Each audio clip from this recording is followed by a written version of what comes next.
I cut two of my children out of my will after they wasted their previous inheritance. Now, my family is furious, and I'm wondering if I made the right choice. Hello, Reddit I plus here.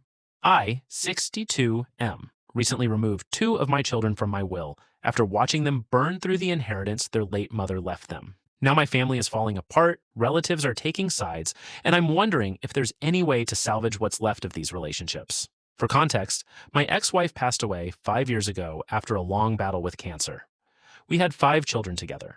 My oldest son is 38, then another son who's 34, a daughter who's 31, a son who's 27, and my youngest daughter who's 23. My ex-wife was an incredibly disciplined woman. She grew up poor, built a successful business from nothing, and spent her entire life making sure our children would never struggle the way we did. Before she died, she updated her estate and left each of our children just over $400,000. She sat them down personally and explained exactly why she was leaving them that money. Pay off debt, invest in education or a career, put a down payment on a home, build a stable future. She repeated those wishes so many times that everyone in the room could practically recite them from memory.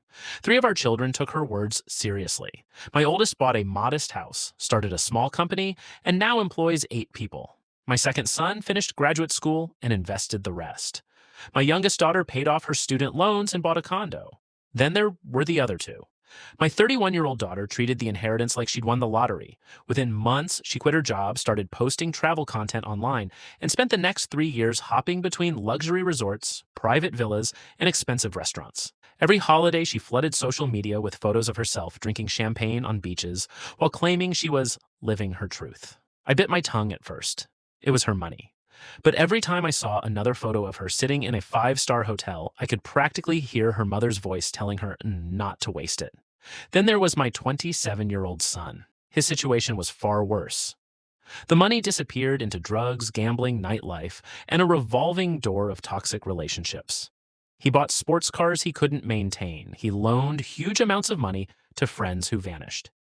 He paid the rent and bills for girlfriends he'd known for a few weeks. At one point, he spent nearly $80,000 helping a woman start a business. The woman disappeared 6 months later with another man. The business never even opened. I tried helping both of them. I offered financial advisors, budgeting assistance, career connections, anything. Every suggestion was met with accusations that I was controlling them. Eventually, the inheritance was gone, every cent, just as I feared. Meanwhile, the 3 siblings who followed their mother's wishes had built stable lives and significant assets. Watching that contrast unfold was painful.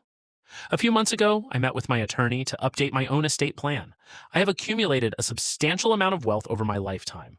Not enough for anyone to retire as a billionaire, but enough to dramatically improve their future.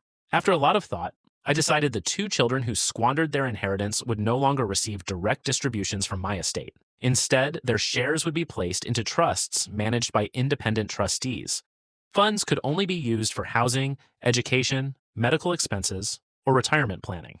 I thought this was fair. They weren't completely disinherited. They just wouldn't receive unrestricted access to large sums of money. Apparently, that distinction didn't matter. I told my oldest son and youngest daughter privately because I didn't want them blindsided later. Somehow the information leaked. What happened next was worse than anything I expected. My daughter called me screaming. She accused me of trying to control her from beyond the grave. My son sent dozens of angry messages claiming I always favored his siblings. Then things got ugly, really ugly. I discovered they'd been telling relatives I was mentally declining and being manipulated by my other children. An aunt called asking if I had dementia. A cousin asked if someone had pressured me into changing my will. Then my daughter made a social media post about toxic parents who use money as emotional blackmail. Thousands of people liked it. Hundreds commented. Many of them had no idea she was talking about me. My son took it even further. He publicly announced that I was already dead to him. He told family members not to invite me to gatherings if he was attending. Last month, I found out both of them had been privately discussing legal ways to challenge my estate before I've even passed away. That discovery hurt more than anything else. Not because of the money, because it confirmed exactly why I made the decision in the first place. Now the family is split down the middle. Some relatives think I'm teaching accountability. Others think I'm punishing my children for mistakes they made in their 20s. I don't enjoy any of this. I love all 5 of my children. I never wanted a war. But I also spent 40 years working 60-hour weeks to build what I have. and I cannot stomach the idea of watching my life's work disappear into casinos, luxury vacations, and self-destruction. So here's my question. Am I being unreasonable for protecting my estate this way? And if not, is there any realistic way to repair my relationship with these two children before it's too late?